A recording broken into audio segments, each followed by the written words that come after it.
बिस्मिल्लाहिर्रहमानिर्रहीम। अजीज तलबा व तालबात, बेटा कैसे हैं सब? आप खैरियत? उम्मीद है अल्लाह से कि आप सब ठीक ठाक होंगे।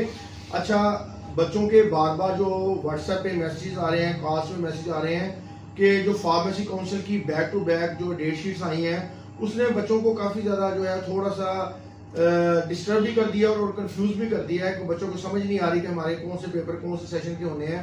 तो आज मैं आपको थोड़ी सी 2 मिनट की वीडियो में एक्सप्लेन करना चाहता हूं कि आपके पेपर कब और कैसे होने हैं। अब सबसे पहली बात ध्यान में रखें कि ये जो नवंबर 2 और 3 को जो सप्लीमेंट्री के पेपर हो रहे हैं, इसमें तो करंटली स्टूडेंट्स जो भी हमारे पास पढ़ रहे हैं ना, किसी बच्चे के भी पेपर नहीं है। ये वो सेशन है जो कोविड से पहले वाले थे, जो भी पिछला जो बचे कुछ बच्चे थे सेशन से, उनके पार्ट 1 और पार्ट 2 के पेपर हो रहे हैं। उसमें ये जो करंटली बच्चे हमारे पास पढ़ रहे हैं, जो कि जिनके अब रिजल्ट आया है ये सितंबर में 2024 और अक्टूबर 2024 में जिनके रिजल्ट आए हैं, वो इसमें शामिल नहीं है। ये पुराने सेशनों के बच्चे हैं जिनका अभी सप्लीमेंट्री हो रही है। अब आ रहे बात कि 23 और 24 नवंबर को जो जो एग्जाम हो रहे हैं वो सालाना एग्जाम हो रहे हैं, सप्लीमेंट्री एग्जाम नहीं है।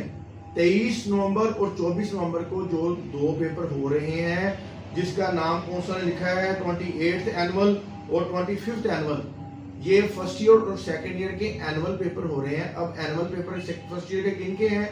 जिनका अभी रिजल्ट आया है, ठीक है, और जो सेकंड ईयर का फर्स्ट ईयर का आया और वो सेकंड ईयर में हुए हैं। ये जो 60,000 कैंडिडेट थे जिसमें से सिर्फ 5500 पास हुए हैं और एनटीएस ने उनका रिजल्ट पेपर बनाया था, सख्त पेपर बनाया था, और जिनकी दाद रस्सी के लिए हम काउंसिल भी गए हैं। मैं जो है अपने 7 कॉलेज को रिप्रेजेंट करने गया हुआ था, एहसान कॉलेज और एहसान ज़िया कॉलेज, जितने भी ग्रुप हमारा कॉलेज का है पूरे पंजाब में, उनको, और इसी तरह दूसरे स्टेक होल्डर्स हमारे दोस्त हैं, वो अपने अपने कॉलेज को रिप्रेजेंट करने गए हुए थे। और डॉक्टर ज़काउर रहमान साहब ने हमसे जो है वो जो सेक्रेटरी पंजाब फार्मेसी काउंसिल है, माशाल्लाह PhD LLB हैं, और उन्होंने हमसे जो है सॉलिड कमिटमेंट भी की है, वादा भी किया है कि इंशाल्लाह जो है हम अपना आपके बच्चों के लिए ना, और वो बच्चे हमारे भी बच्चे हैं, मैं भी उस्ताद हूँ, तो क्योंकि वो PhD टीचर भी हैं, वो पढ़ाते भी हैं यूनिवर्सिटी लाहौर में, तो वो कह रहे थे कि हम इंशाल्लाह इनका मुताबा करेंगे और मैक्सिमम कोशिश करेंगे कि हर प्लेटफॉर्म से उनसे रिक्वेस्ट की जाए अपने ऑफिशियल से कि इन बच्चों को जो है इजाफी नंबर दिए जाएं।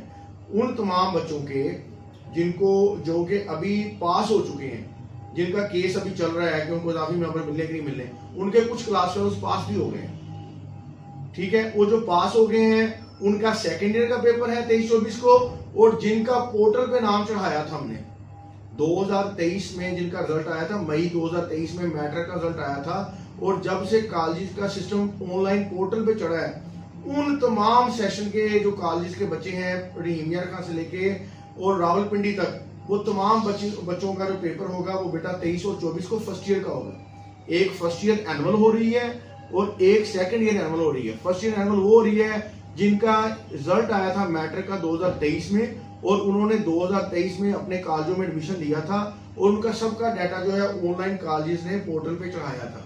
एक बार क्लियर हो गई है। और सेकंड ईयर वो है जिनके अभी रिजल्ट आया था और उनके सारे बाकी कैंडिडेट्स जो हैं वो एनटीएस की रिजल्ट मार्किंग की वजह से फेल हैं, लेकिन कुछ बच्चे पास भी हुए। हर कॉलेज के मुख्तलिफ बच्चे पास हुए, और अल्हम्दुलिल्लाह सान ग्रुप ऑफ कॉलेज में तकरीबन जो हमारा रिजल्ट है उसमें यह है कि हर क्लास में 25-30 बच्चे लाजमी पास हुए हैं। तकरीबन कोई हमारे को माशाल्लाह 500 के करीब जो स्टूडेंट्स हैं जिन्होंने ये दिया था पेपर, और उनमें से कोई तकरीबन मेरा ख्याल है कि मोस्टली कोई 130-140 के करीब वो बच्चे हैं जो कि पास भी हुए हैं। ये वही बच्चे थे जो रेगुलर मोस्टली आते थे, और उन्होंने इंशाइया पेपर जो होता है, जो सब्जेक्टिव पेपर था, वो अच्छा दिया था। इसलिए मैं बार बार कह रहा हूँ कि मेरा आप चैनल देखिए, मैं आपको इंशाल्लाह गाइड करूंगा, ना सिर्फ अपने सान कॉलेज के बच्चों को गाइड करूंगा, बाकी सारे बच्चों को गाइड करूंगा कि उन्होंने इंशाइया पेपर कैसे देना है और पेपर अटेम्प्ट कैसे करना है, ताकि हमारे बच्चे जो है आगे फ्यूचर में जाके अपना कोई कारोबार और अपनी रोजी कमाने के काबिल हों। अगली बात सुन लें कि अब आगे एक और डेट शीट काउंसिल ने अनाउंस की थी, पंजाब फार्मेसी काउंसिल ने, वो 28 दिसंबर और 29 दिसंबर 2024 की है। वो जो पेपर आपके होने हैं ना, वो होने हैं सप्लीमेंट्री के। वो किन के सप्लीमेंट्री के होने हैं? जो बच्चे अब रह गए हैं फर्स्ट ईयर में, जो 55,000 कैंडिडेट रह चुका है, उन बच्चों के पेपर होने हैं दिसंबर में, और दिसंबर की 28 और 29 तारीख को। इनमें से जिन बच्चों के मुझसे 2 क्वेश्चंस हैं यहाँ पे, जो मैं आपको अभी बताऊंगा। मुख्तसर सी बात, कुछ बच्चे कहते हैं कि अगर हमारी एडिशनल मार्क्स मिल गए तो क्या हमारे पेपर कौन से होंगे? वो सेकंड ईयर में बैठेंगे। कौन सी सेकंड ईयर में बैठेंगे? वो 23-24 वाली सेकंड ईयर में बैठेंगे, उनके तब पेपर हो जाएंगे। ये विद इन 1 वीक में डिसीजन हो जाएगा कि आया उनको ग्रेस मार्क्स मिले हैं, वो पास होते हैं कि नहीं होते। जो बच्चों के 50 नंबर से ऊपर नंबर हैं वो मेंटली तैयार रहे कि वो सेकंड ईयर में 23-24 को बैठेंगे अल्लाह के हुक्म से, क्योंकि सेक्रेटरी साहब ने हमसे बड़ी अच्छी जो है वो हमारी दादरसी की है और हमें बड़ा हेल्दी इन्वायरमेंट में उन्होंने ट्रीट किया है।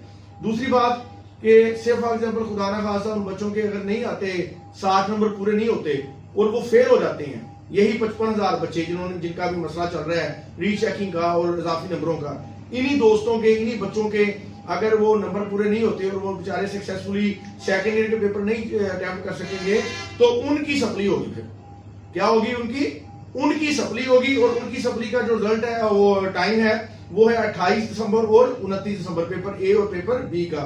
और इसी तरह जो सेकेंड ईयर है उसमें ये जो सप्ली जिनकी आएगी, सेकेंड ईयर के बच्चों की जिनकी सप्ली अब आई हुई है, जिन्होंने अभी सेकेंड ईयर दी है, बहुत सारे हमारे बच्चे जो हैं ये कोविड वाले बच्चे जो आ रहे हैं 2020 और 21 सेशन जो कोविड का है, जिनके पेपर पहले फर्स्ट ईयर की 3 साल के बाद हुए थे, अल्लाह अल्लाह करके अब उनके सेकेंड ईयर आई है और उन्होंने सेकेंड ईयर के पेपर दिए हैं, लेकिन अनफॉर्चुनेटली फिर एनटीएस ने सख्त पेपर बनाया था और वो बेचारे बच्चे फेल हो गए। तो मैं एनटीएस की बात से आपको एक बात करूंगा, मैंने क्लास में भी ये बात करी थी कि एनटीएस मुश्किल तो है ही है, कुछ इसकी राहें भी औखी हैं और कुछ हमें भी मरने का शौक है।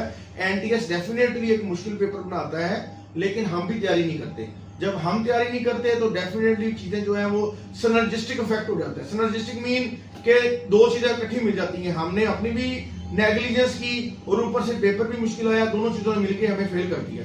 इसलिए मेरा बेटा, हमने जो सब्जेक्टिव पेपर है उसको नजरअंदाज नहीं करना। सब्जेक्टिव पेपर में बार बार कह रहा हूं, जो 60 नंबर का है उसको नजरअंदाज नहीं करना।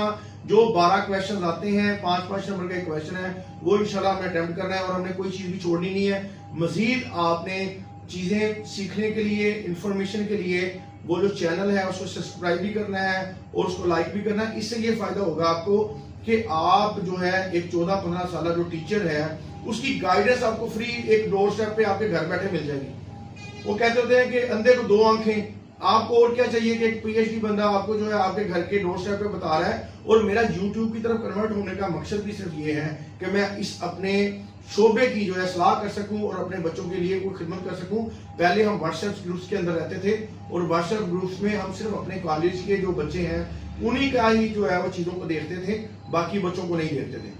हमारे बच्चे जो हैं उनमें भी बहुत सारे बच्चे इंटेलिजेंट हैं, कुछ मीडियोकर हैं, कुछ बहुत सारे बेचारे कमजोर हैं। इसी तरह बाकी कॉलेज के बच्चे भी हैं, हर तरह के बच्चे होते हैं। इवन के मेडिकल कॉलेज में जो एमबीबीएस कर रहे होते हैं उनमें भी 100% कोई इंटेलिजेंट स्टाफ नहीं होता, उनमें भी बहुत शाइनी स्टूडेंट्स होते हैं, कुछ मीडियम होते हैं, कुछ उनसे मीडियम होते हैं। हम भी जब डॉक्टर फार्मेसी करते थे हमारे साथ भी बच्चे ऐसे थे, कुछ बहुत अच्छे थे, कुछ दरमियाने थे, कुछ सप्लियां उनकी भी आती थी। ये कोई रॉकेट साइंस नहीं है सप्ली आना, बात यह है डिटरमिन रहना, फवस्ता रहे शजर से उम्मीदें बहार। ये बात नहीं है कि विड्रा नहीं करना, आपने उम्मीद नहीं छोड़नी, कांस्टेंट रहना है। नहीं आपका एक दफा पास हुआ कोई मसला नहीं है, नेक्स्ट हम इंशाल्लाह ट्राई करेंगे और नेक्स्ट बहुत सारे बच्चे इंशाल्लाह पास हो जाएंगे।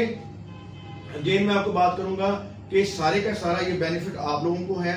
हमारा ना कोई मोनेटाइजेशन का कोई मूड है, ना हमारा इससे कोई अच्छे जो है वो कोई डॉलर्स कमाने का मूड है। ये सिर्फ लोगों को देख के मैं इंस्पायर हुआ हूं कि मतलब कि वो दोस्त जो नॉर्मल बातें शातें कर रहे होते हैं वो भी अपने वीडियो व्लॉग बना रहे होते हैं।